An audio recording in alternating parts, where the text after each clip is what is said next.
আহলে কোরআনদের ফিতনা আমাদের সমাজে অনেক বেশি। আল্লাহ বলেন কি, নাম ধরে বলেছে একটু আগে। আহলে কোরআন বলতে কিছু নাই, আহলে কোরআন বলতে কিছু নাই, বুঝছেন কেন? ওরা হলো হাদিস অস্বীকারী। এরা কি? হাদিস অস্বীকারী। যে কেউ হাদিস অস্বীকার করবে সেই ব্যক্তি কাফের। কি? কাফের।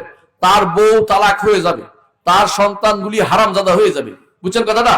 কারণ সেই ব্যক্তি সালাত আদায় করতে পারবে না, সেই ব্যক্তি যাকাত দিতে পারবে না, সেই ব্যক্তি কোন হজ করতে পারবে না, সেই ব্যক্তি কোনো কাজে করতে পারবে না হাদিস ব্যতীত।